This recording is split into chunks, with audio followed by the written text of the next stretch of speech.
John is a certified global business professional working with businesses in exporting their products and services. Johnson County Community College advisor Stephanie Willis uses her corporate and small business ownership expertise as a seasoned sales, marketing, and management leader to assist small business owners. Stephanie is a certified value growth advisor helping growing businesses increase value. Last but not least, Jack Harwell. As a Johnson County Community College advisor, Jack leverages over 30 years of manufacturing, distribution, logistics, and all things supply chain to assist our clients. Jack is a certified exit planning advisor working with businesses in developing a strategic exit plan. Next slide. The session today will be recorded and made available after the event. We are taking Q&A during the presentation. In order to submit questions during the presentation, at the bottom of your screen, you will see a Q&A chat box. Please type in your question in the Q&A box, and it has the opportunity for you to vote on questions. If you see a question that's already been asked and you're curious as well, hit the thumbs up sign next to it, and that will increase the likes of that question, and it will shoot it to the top. We will answer the most popular questions as time allows. Questions we do not get to in the live session will be answered and provided in a Q&A transcript after the event. Next slide. This presentation is meant to be used as a guide for your business. We advise you to consult a qualified professional to get a comprehensive understanding of how your decisions will impact your business in the present and in the future. Next slide. Today, we will briefly cover financial considerations and how to manage your cash flow with potentially less cash. Also, how to market your business to your existing and potentially new customers in light of the new normal. And finally, to reflect, respond, and rebound with your sales. And without further ado, I'd like to turn it over to our first presenter, Mr. Jack Harwell. Hello, everybody. As Jessica mentioned, we're going to talk about the new normal from a financial perspective. And to illustrate what we're talking about, Goldman Sachs recently did a survey of about 1,700 business owners, small business owners. And what struck me, or what stood out to me, was 68% will likely permanently change their business models. So that's what the thinking is out there, that more than 2/3 of businesses will change their model in the coming future because of the virus. And we are expecting to see a weakness for some time. I mean, there's been this notion of a fast recovery, a V-shaped recovery. That would be great, and we certainly wish it would happen, but the likelihood is that demand is going to be depressed. The buying power of people is going to get reduced, and then the capacity of businesses to serve people is going to be reduced. If you think about it, a lot of us got caught off guard without enough money in the savings. So there's probably going to be some recouping of savings accounts and growing of savings, which is good for individuals, but not good for business because it reduces demand. And the capacity constraints that the different states and local jurisdictions are placing on businesses, where you can only have a certain percentage of your fire marshal occupation number. You can only allow so many people into the store. We expect that you're going to see some depressed demand for some period of time. And so hopefully what I'll do is give you some ideas on how to manage your business through that from a financial perspective. So opening will be in degrees. I think everybody pretty much sees that. There's phases identified in virtually every state and local areas. So we will come out in degrees. We need to come out respecting everybody's need for social distancing, and everybody has a different comfort level. Some people are boldly saying bring it on, and others are real careful about where they go, and even after they're allowed to go into stores, there's some people that are not going to want to do that. So one thing that we recommend is that you constantly message your customers that you're taking care of all the responsibilities of cleanliness, disinfection, have your employees wear PPE where is appropriate, and you just basically want everybody to feel comfortable coming to your establishment. And then also another recommendation that we have is to be flexible and adapt. Read your audience, understand what their concerns are, and then adjust to those concerns. And you can be creative, but make sure that you're creative while listening to your audience, so what you do resonates with them. We got a few IBIS World reports to share with you, just some snippets.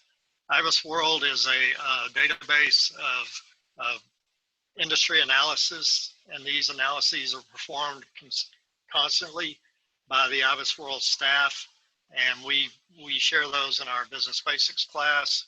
A lot of banks and other professional services use these reports to understand where the industry is going. So we thought we'd go check and see what IBIS World has to say. Actually, John did a great job of pulling these together. It was a great idea. Construction, they expect some subdued growth in construction, especially, but residential construction should be helped because of the low interest rates that we're seeing and expecting. There are some projects that may be delayed till next year, kind of a wait and see attitude. I think that's starting to pervade the industries. And then we expect that the value of non-residential construction will be declining in 2020. So that will probably hinder some growth in the construction. So not a terrible picture, just a little bit subdued is what we're seeing there. IT services, they expect a decline of about 4.3% in 2020. So they are seeing a decline. However, if you've modified to support remote working, modified your operations to support remote working, then you're likely able to do a better job in this reduced decline. And then with manufacturing has been adjusted to an 18% reduction by IBIS World. So they're really anticipating a pretty serious drop for manufacturing. And here they're saying that profitability also will be limited due to that weak demand. In restaurants, 2020 alone, they expect revenue to drop about 4.5%. So it's another industry that's going to see some reduction according to IBIS World. So just wanted to kind of set the stage of expectations. And then, you know, particularly with restaurants, and I'm going to use restaurants as an example for some of this conversation because I think everybody can relate to either running a restaurant or being in one. And some of the requirements or expectations or recommendations that are coming out about restaurants defining that new normal is having to monitor employee health with temperature checks, personal protection equipment, PPE, gloves and face masks, disposable menus or ones that can be easily cleaned off after each touch, plastic partitions between tables, transactions that don't require contact, those are going to be encouraged, and consistent disinfection. You're going to be seeing a lot of people doing a lot of cleaning and following up and cleaning after everybody. So these are some of the challenges that a restaurant's going to face on top of just trying to get back into business and trying to be productive, which is always a challenge in any business. It's going to be doubly challenging with these additional requirements. And so you can see here, what we can expect is that everybody's going to have to stay 6 feet apart, which means that you're going to have fewer seats for your patrons to sit at. So with that in mind, we've put together this 6 steps to develop financial projections. first start with understanding your revenue constraints, and we kind of talked about why you might expect those to be constrained. To develop multiple scenarios, calculate an adjusted margin, calculate your break-even overhead, which is a new term you may not have heard, set fixed cost targets, and then calculate the dollars that you have available for your labor. So that's the sequence that I'm going to go through here for you. Starting with your revenue constraints. Again, I've already kind of talked about some reasons why your revenue may be constrained. With reconfigured facilities, capacity limitations, not only just the facility limitations, but staffing. Staffing may be tough, getting people back to work, and supply will probably be disrupted in various ways because everybody's going through the same emergence. And then when you factor in the customer's wide range of risk tolerance, we recommend that you put together a modified financial plan. So you may have been working with a financial plan, think you need to modify that, look at your revenue hard, don't be too overly optimistic, and then develop 3 scenarios so you can kind of test at different levels what those financials look like. So again, I'm going to work off of an example of a restaurant. And so if I'm managing this restaurant, I'm trying to figure out what my financial future looks like. I'm going to look at last year's revenue and come up with some kind of a benchmark for traffic. And so in this case, my average traffic has been about 52 people per day. So that's my baseline. And then what I need to do is figure out, well, what's that look like going forward? So you can see here, I take that 52, and then because I have to reduce the number of seats, I'm going to reduce the seats about 43% and end up with, I'm going to reduce the seats to 50 seats versus the 120 because I have to space my customers 6 feet apart. My bar, instead of having 3 seats within a 6 foot range, I can only have 1. So at the end of my assessment, I see that I have a seating capacity of 50, and then that's about 43% of the 120. So I'm just guesstimating about 22 people per day as my projected daily traffic. My average ticket's $42, so my average weekly revenue is about $6,300.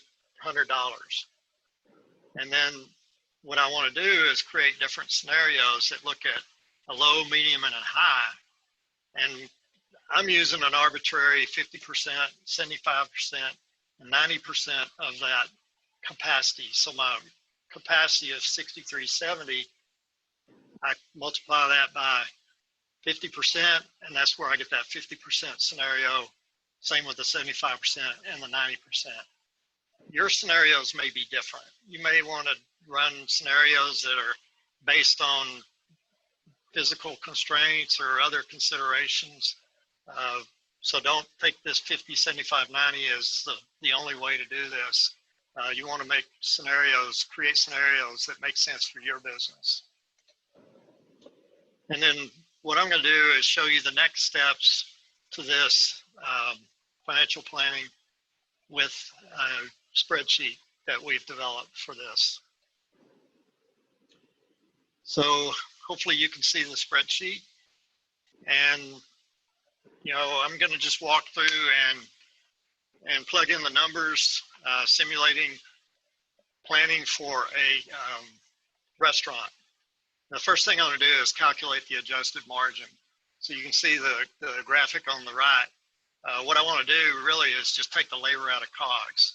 So in order to plan the financials, labor is the big component that's kind of a wild card, and I don't know how much labor I can afford. So the best way to approach this is to pull the labor out of your COGS. So if you don't have labor in your COGS, you can skip this step, but a lot of companies do have, a lot of businesses do have labor in their cost of goods sold, and we want to take that out.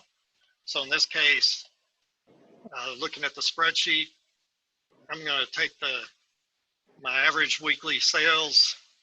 I'm going to plug in what my materials is. So this is coming right off my P&L, and what my labor is. And you can see that my COGS is 42%, or my margin is 42%. What I'm going to do is adjust that margin by taking the labor out. And so I take that labor out, and then my cost of goods, or my margin, is now 61%. So that's my adjusted margin, and I'm going to use that in my next spreadsheet. So the next tab of the spreadsheet, we've got 3 revenue scenarios that I've mentioned in the presentation, so I'm going to go ahead and plug those in. Just to save time, I didn't plug in those descriptions, but the spreadsheet gives you an opportunity to put descriptions of your scenarios in so you can recall what they were about. So I'm going to plug in those 3 scenarios that I had imagined for my business. And then what I get at the bottom here is what I call a break-even overhead. What that means is this is how much overhead I can spend at these sales levels and break even. No profit, no loss. And that's really kind of what we're shooting for, is to get a baseline break-even number with your overhead. So now I know I have an overhead range. I can, if my revenue comes out at $31.85 or thereabouts, then I have about $1,900 of overhead to spend. Of course, if my revenue is higher, like $47.78, the medium range forecast, then I have more break even, I have about $1,000 more, etc. So with those break even overheads, I can now go look at my fixed costs. So what I've done here is taken last year's average weekly break even, or I'm sorry, average weekly overhead costs, and I've plugged them into the spreadsheet on the left. So that's my normal. And then what I'm going to do is sit down with my P&L and my team and decide, well, how much are we going to spend? And so rather than marketing and advertising being about $50 a week, we're going to cut that back just because we need to cut back our costs. We're not driving the car as much, so that goes down. Insurance, have to pay the insurance, so that's going to stay the same. But we're going to hold off on legal and accounting. We're going to hold off on office expenses because we've got lots of office supplies laying around, and not going to do any postage and shipping. The rent, I talked to the landlord, and he's going to give us a break, and it's going to be $150 a week. So I put that in there. Repairs, we're just going to try to keep things running on Band-Aids and wire. And then supplies, you can see I have $20 normally in supplies. This is one where I'm going to raise it because of all that disinfecting that I have to do. So I raised the supplies. Telephone and internet, we're going to cut back on that just because our traffic right now is, or the traffic going forward will be lower. No travel. Utilities, I think we can manage on $80 a week, and then other expenses, we cut that back. So essentially, I've arrived at a lower fixed cost target. Now, these costs don't include labor because labor is the last component we're going to look at. But these are all the fixed costs that I have that's part of that overhead. And, you know, as I kind of described, it's results in negotiations with the landlord, utilities, anything you can do to cut dollars. That will give you more labor dollars for your business. So now that we've got the fixed costs, the non-labor overhead in there, then the next question to answer is, how much do I need to set aside for myself as the owner and for any key people that I have their salary or that I need to pay them no matter what? And in my case, I've got one manager on the floor, and so that person's going to be there the whole time. And then I've allowed myself some money as well. So between myself getting a weekly stipend, you might call it, and then the salary of that key person, I have about $1,750 a week that I need to set aside. And then the last thing I have to do is just put in an average hourly wage. So in this case, I'm going to say it's $15 an hour. And then what you'll see is a result is what is the average available payroll per week, and then what does that buy me in headcount? So just to kind of walk through this, going down the low scenario, we're projecting 3185 in revenue. We did an adjusted margin, took all the direct labor out, put it into, or pulled it out of cost of goods, and our adjusted margin is 61%. That mathematically gives me a break even of overhead of $1,900. My fixed cost that I have to pay is $470, and then I have my money that I need to make, as well as my key manager, $1,750. So in this scenario, I don't have enough money to share with hourly employees. So if this turns out to be the scenario, it's probably going to be the owner and me and my manager running this restaurant because I can't afford any other labor. But if I get to a higher level of revenue, in the second case of 4778 in revenue, then I have about 700 hours a week for payroll for the hourly staff, and that translates into about 1.2 FTEs or full-time equivalents. And if you're not familiar with full-time equivalent, it's a measure of headcount that combines part-time and full-time into one single number. And essentially you just take the total number of hours worked and divide by 40. So if I have one part-timer at 20 hours and one full-time at 40, then I add their hours together, that's 60 hours divided by 40. That's 1.5 FTE. So that's how that works. So you can see I've got 3 different scenarios, and could bring back as many as 2 people. Now, of course, this is all just projections, conjecture, educated guess, but it's a good start and it's a good baseline to kind of plan the opening of your business. And then the last thing I've included in this spreadsheet is something we've talked about before, and it's just a quick 13-week cash flow plan. This is something I recommend you do every week. And in order to fill this out, since you've put in a lot of information already into the spreadsheet, all we need to put in here is how much cash you have available, which I'm going to say I've got $45,000 set aside, ready to spend. And then I have some current bills due right now of $2,400. And so that leaves me $42,600 net cash available. So that's how much cash I have right now. It's not obligated. And step 2, looking at the 3 different scenarios, what are my gap in funds? Essentially what I did was I took your 13 weeks of break-even overhead and subtracted that from your net cash available, and that tells us how much money you would have available without any more coming in. And then the next step is, what's my burn rate? My burn rate, you take the total expenses, divide by 13, that's $1,900 a week that I will be burning through in this business in the low scenario. And then how much time do I have? It says I have 22 weeks that I can operate before running out of cash in this scenario. So hopefully we'll send this spreadsheet along with the PowerPoint to all the participants. So hopefully this will be helpful. It may not be perfect for your business because, you know, each business is unique, and there may be aspects of that that are not captured in the spreadsheet, but hopefully at least at a foundational level, you can understand what our guidance is as far as kind of projecting your cash. And so I'm going to go back and go back to the presentation.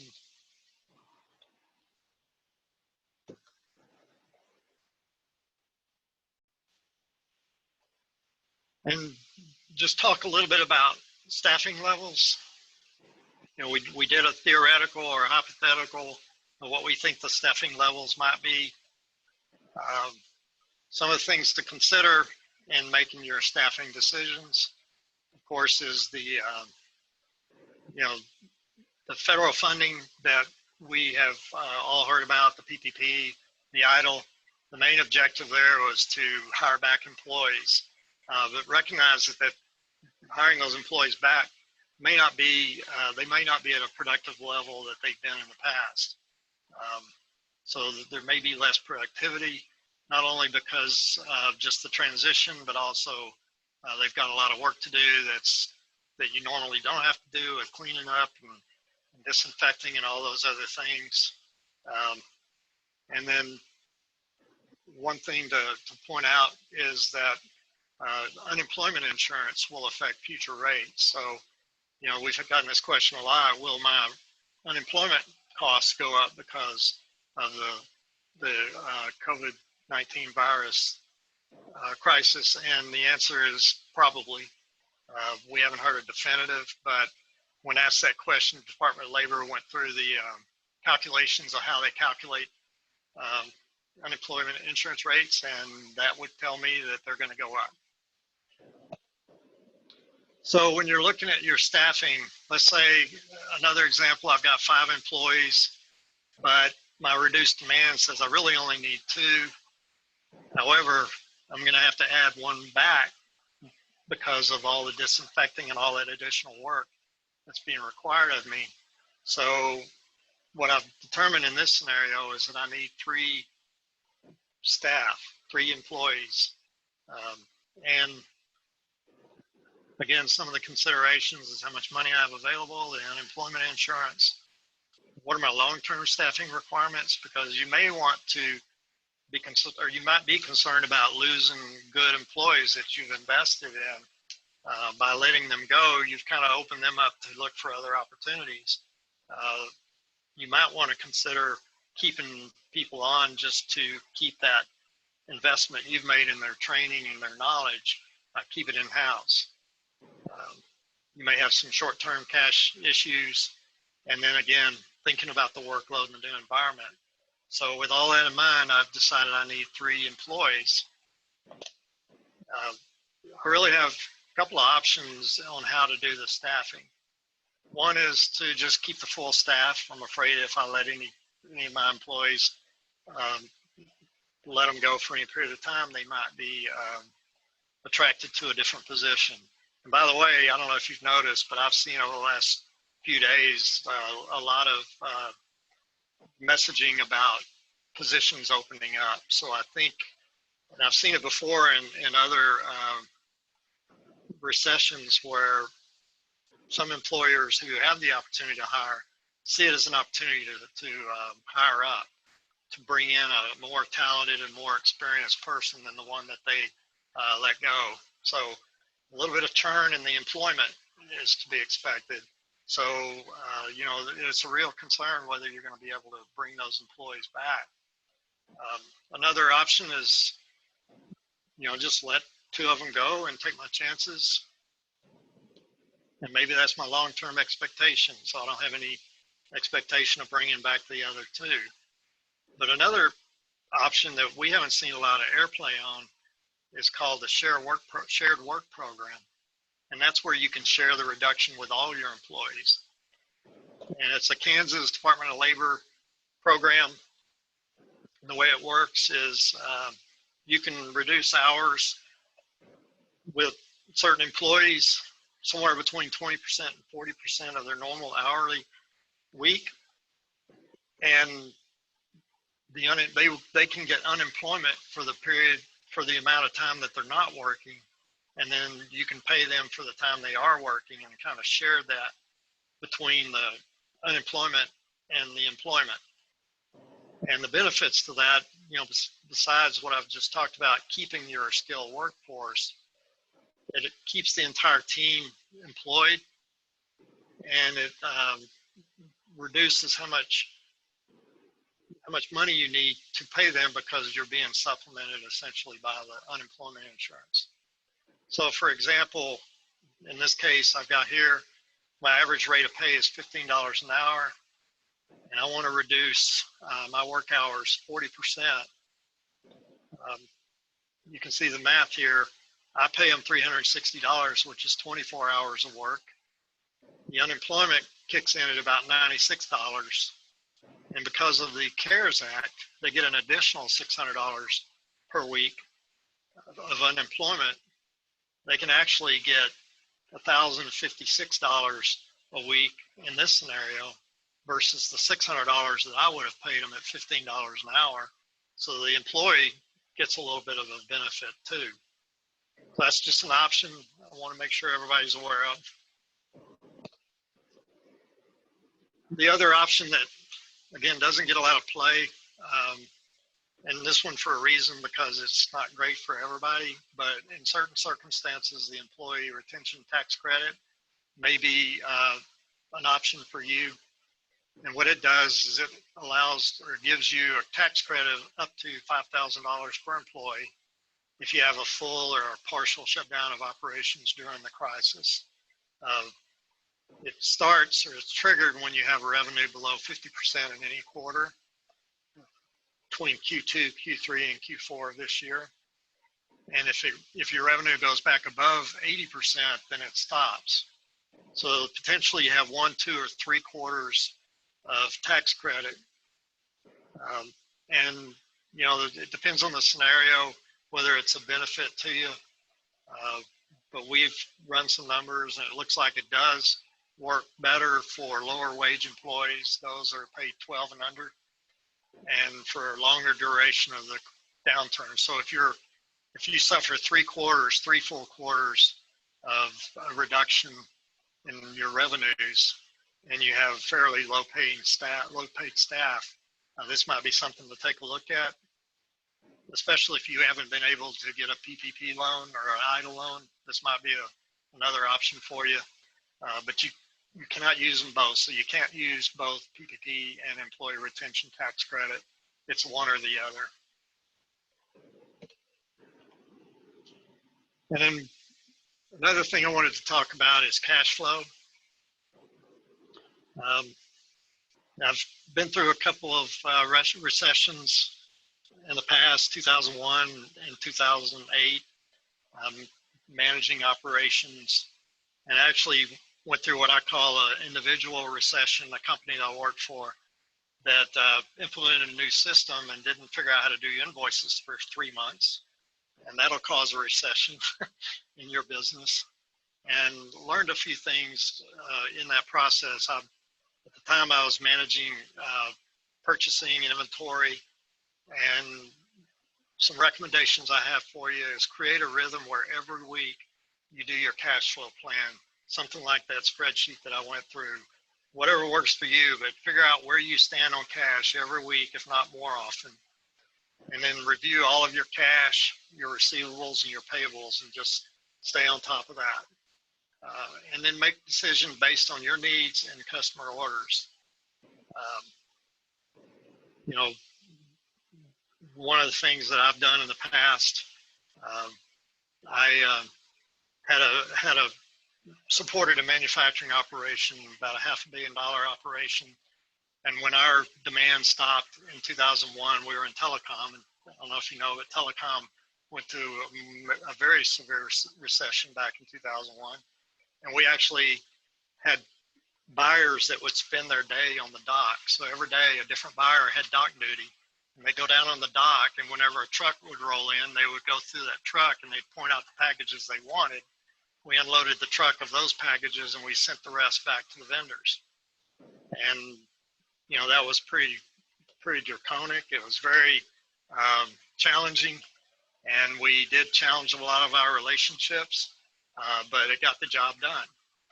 And had the same situation I was telling you about with the company that couldn't do the invoicing, where every week we would review all the payables, and then we would rank the importance of each vendor and each vendor's shipments within that vendor list. And then we would actually decide which vendor got paid this week. And then the rest just had to wait another week and see if they get paid next week. And that's a challenging process, and it may not work or may not be needed by you. Hopefully it's not, but if you find yourself in that situation, I guess the main point I want to make is, regardless of what you do, and be open to things that you normally wouldn't do, but you have to talk to your vendors. Even though I was telling the accounting department not to pay the bills, I would call every one of my vendors every week and tell them I couldn't pay them this week. And believe me, I got some trust and I got some confidence from them. And of course they were bugging me. You know, they knew Tuesday morning was when we met. So Monday they're begging for their money. And it's something I had to go through. But I let them vent. I let them get mad. I kept my cool. And when it was all said and done, we came out of it, and we were still professionally working together and doing our jobs. So the point is that any measures you have to take that impact your vendors, please communicate with them, because they're going through the same thing you're going through. They might be doing the same thing you're doing, but if you communicate with them, at least they know where you stand and you've got that relationship, even if it's a tough one at the time. So that would be my recommendation to manage the flow of inventory or any other, basically the flow of your cash. And in terms of inventory, if you do have an inventory or a company that manages inventory, you want to look at your inventory and see what you have. So take stock. If you have any open orders that aren't critical, cancel them. And if they deliver them, send them back. If you order, if you need inventory, buy the minimums. And a lot of times purchasing departments or buyers want to buy a larger quantity because they get a better price. But right now, cash is king. So even if you pay extra for the smaller amount, buying a smaller amount is a good deal. You don't want to buy what you don't need at this point in the game. And then another thing you can do is make a focus list for your sales team to go off and sell. So take stock of your inventory, figure out what you have too much of or what you have an opportunity to make money on, and then hand that off to the sales team. And Stephanie will be talking about that later. So again, you know, we've got a new normal, but realize that we're all in this together. Customers, vendors, employees. So with your employees, they're going to look to you to define that new normal. So set clear expectations on what limits you need to put in place for spending, and establish new procedures. If I were you, I'd say I approve everything. Nobody buys anything without my personal approval. And that's just a short-term measure you can take to get your handle on all of your expenses. And on the vendor side, vendors know your pain. They're going through it, so talk about it. Again, you may need to withhold payment or refuse shipments, but continue talking to them. If you just hide from them, they'll just resent you. They'll probably carry that with them the rest of their relationship with you, and may even cut you off because of that. Be firm, but keep them updated on where they stand. So with that, I'm gonna hand control to John.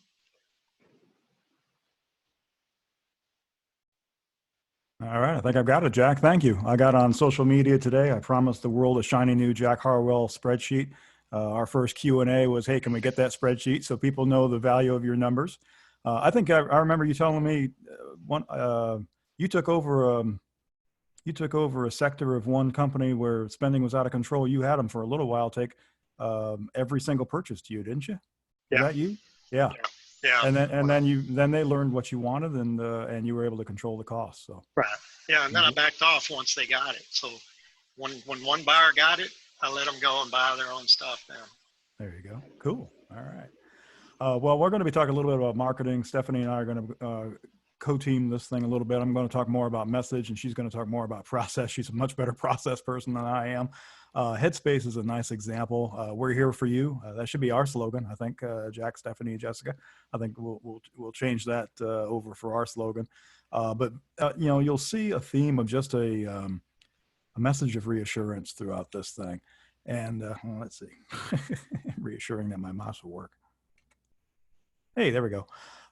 And the idea is to maintain relationships through this. And I have human there in parentheses, but it really should be bold and big and a big headline.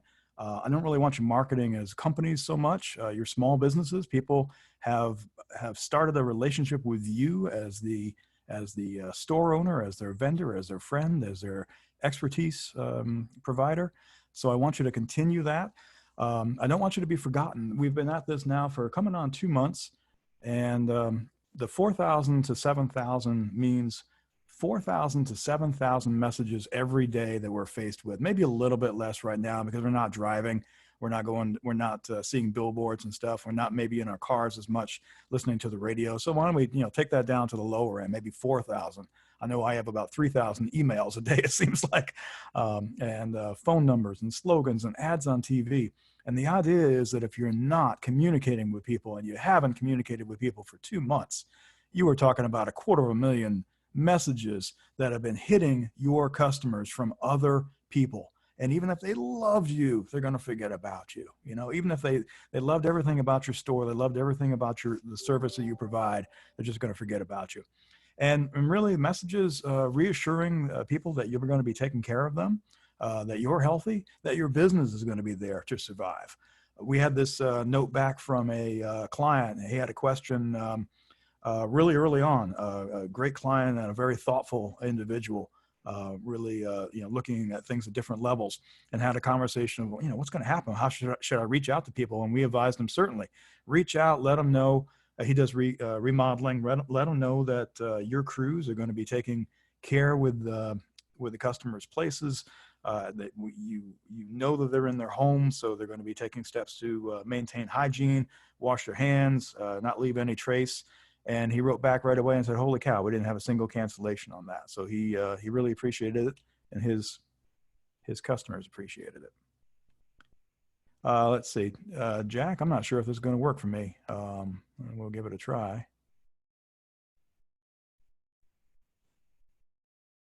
You might need to get your mic close to the... Well, it's just music anyway on this thing. We'll send the link.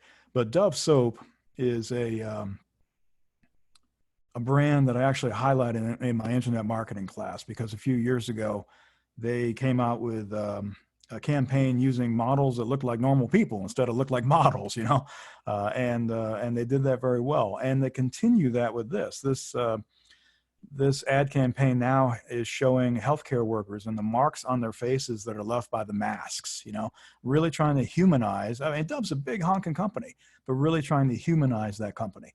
And I thought it was a nice example. Now you got to show it. We'll send the link. You do not have to be a big honking company to have an effective ad campaign. Now, some of you might recognize this. This is Beethoven's Number 9. They're not a client. They're a German food restaurant in Paola, Kansas. And by golly, if you're in the KC metro area, well worth the trip. And I've been down there a number of times, and it's wonderful stuff. But they really, really early on, I mean, there's a March date on this thing, really knew what was going to happen and asked people, what do you want? Would you respond to some home cooked meals that you could just pick up and we'll make them and you pick them up, touch free, contact free. So it doesn't have to be a big company to make this work for you. They did this very well. During the crisis, again, you want to be talking about health assurances. That's certainly on people's minds, and we'll show you a few examples of that. You want to be talking about the processes that are in place to keep them healthy, and not to spread things. We're probably going to have to manage the expectations going forward. The professionals, my dentist, we're not going to have waiting rooms. You're going to be waiting in your car, and you're going to get a text when you can come in. You might have to have reservations to work with somebody. You're going to have to possibly meter demand because we're in that 10-10-10 phase soon where you can only have 10% of your capacity, 10 people, 10 minutes kind of thing. So you can't have people, milling around in your store. And Jack mentioned there are going to be some occupancy limits that are generated by law. And I think gratitude is just a good message to be sharing right now. People have been missing you, and they're going to come back to you, and you just want to be able to share that. So again, we're going to send this, but there's a link within for some fabulous templates from Search Engine Journal. And we want to make sure you have those so you can take a look. And sometimes it's just easy to have an example. This is an example of a restaurant in, I love the name. I'm not sure if it's Marichka's. I look at it, it looks like to me it says America's Restaurant, by golly. That's what I'm going to read this.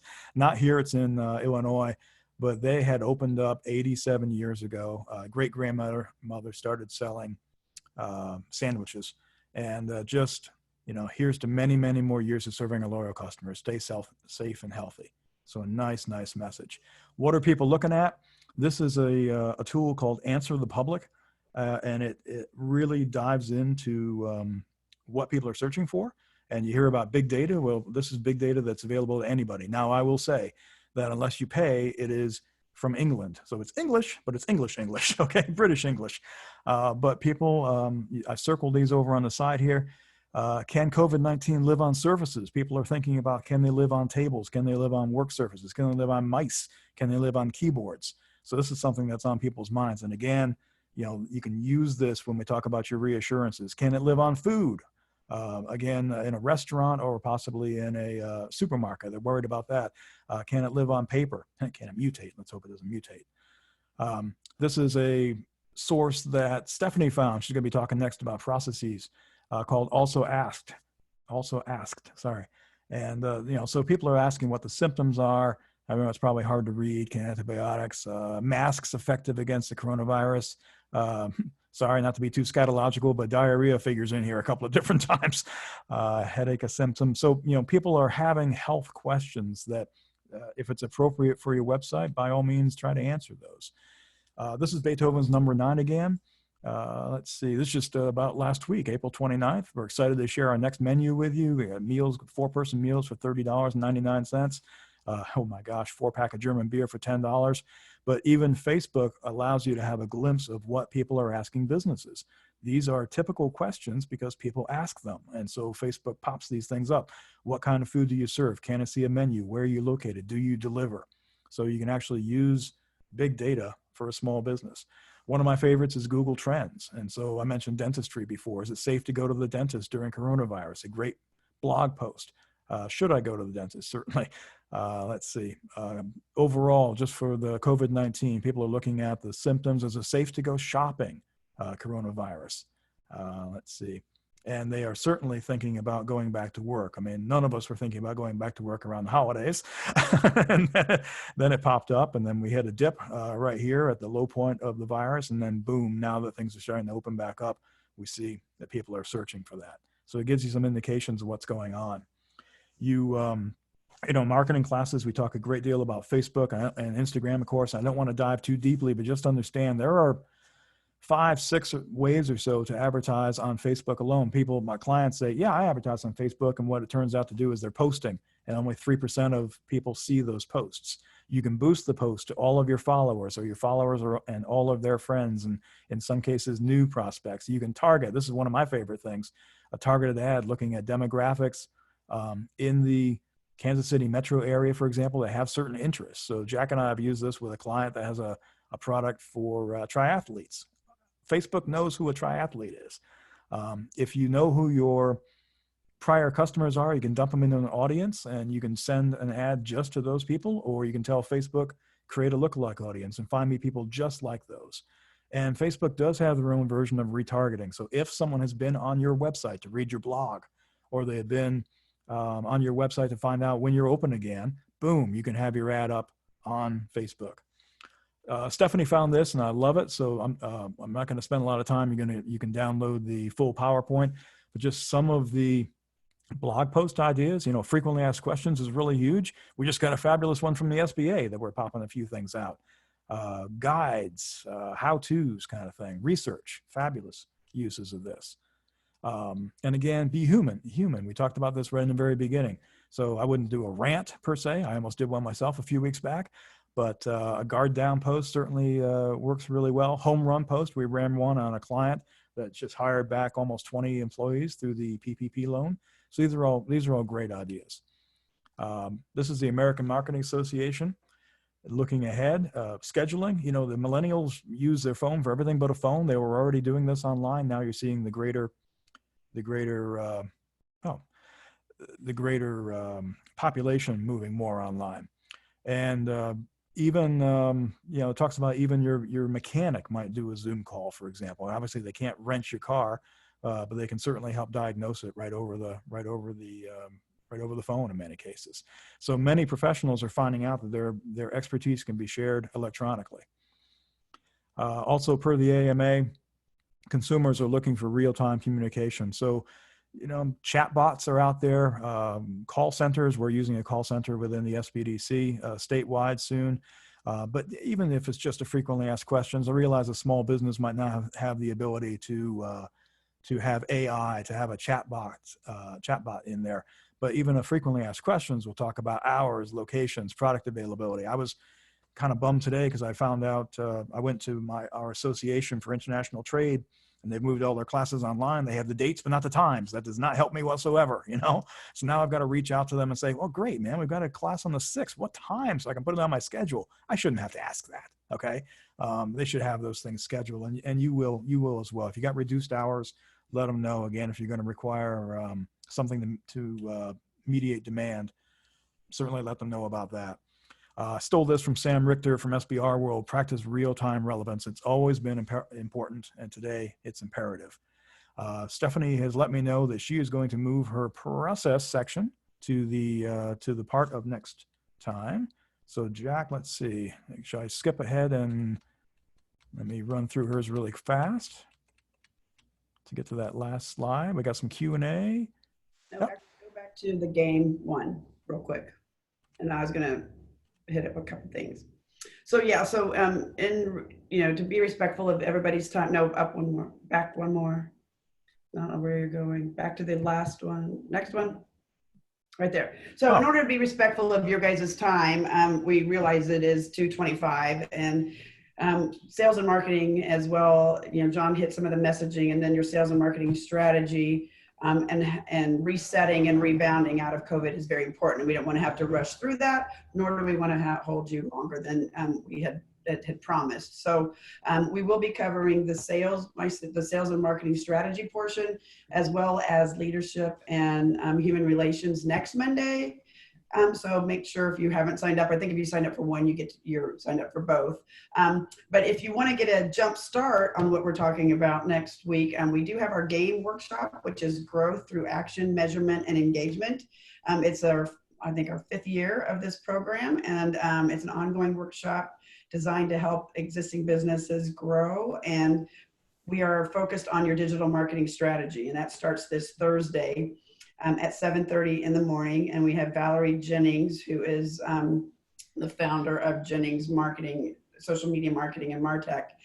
She's got Marketer of the Year award, and she's going to be kicking off the session on Thursday. And so if you are interested in that, please let us know. We can get you signed up, and it's going to be a great 4-part series that really is going to help you to define and build out your digital marketing strategy. So that starts on Thursday. Have I been muted this whole time? Did you hear me? No. Okay, mine just said you are muted. So we also have some. Well, I don't know what you're. Sorry, Stephanie, that was me. Some upcoming webinars that you guys may be interested in as well, which is the SBA EIDL and PPP disaster loan application process. That's happening on Wednesday, and then also cybersecurity webinar series. There's a few dates there, so they're going to be our partners down in Wichita are going to be talking about cybersecurity. And I guess now we are ready for question and answers regarding the financial portion that we talked about earlier, as well as some marketing messaging. And what do we have here? We have Yeah, I've got one. So you have this PPP money. So congratulations for the first part of that, the Paycheck Protection Program money. You must spend it in 8 weeks. That's true. Well, it has to be dispersed, and the idea is that you rehire your people for the next 8 weeks. But after the 8 weeks, your scenario shows you can't pay them, so you just took them off unemployment, and now you can't afford them. Well, that's part of the marketing thing. Jack likened marketing to the Navy shelling the beach and softening up the defenses, your prospects' defenses before the Marines land. You've bought some time to get back in there and start swinging in terms of the messaging and reminding people that you are there. We are hoping that there's going to be. I mean, people are chomping at the bit to go back. You can see protests around the country, for crying out loud. They're chomping at the bit to go back to stores. Certainly, there's going to be a little bit less money out there, a little bit less demand because of metering, but they are trying to go back. And so you bought yourself 8 weeks of time during that time to rebuild demand. And as Jack mentioned as well, if you're uncomfortable with the PPP, you can also do the employee retention tax credit, which would pay for half your employees going forward, possibly for the rest of this calendar year. So you have some options there. Okay. So the next question that we have is define real-time relevance. And, real-time relevance is really about, being in the moment and understanding, whether you have data available to you or watching trends, messaging, but just to optimize that message and anticipate kind of the future of what your customer may be needing. Basically, giving your customers what they want now. And if you've built out a marketing strategy at the beginning of the year, it probably would not be relevant now. And because of all the messaging comments and things that John pointed out earlier. So utilizing the current trends, information that, watching what your customers have been doing during this COVID, and that's part of the strategy is to build that into your future go forward marketing strategy.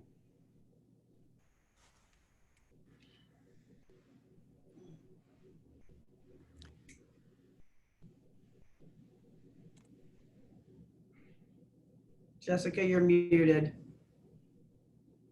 We have one more question. Thank you, Stephanie. The question came in, can you please give the information again about the webinar May 6th at 10 a.m. regarding the PPP loan update? It is on your screen right now, and then we'll also include that information when we send out the slides after this presentation. So you'll get the registration information before 10 a.m. on the 6th. So you'll be able to log into that.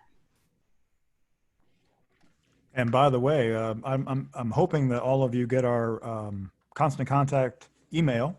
One's going to be going out today with possibly some very, very good news, and it's relevant to the PPP, relevant to the Paycheck Protection Program. One of the questions that's been out there is, well, holy cow, if my employees are getting $300 or $400 in unemployment and then another $600 from the feds, that's more than I pay them, and they don't want to come back.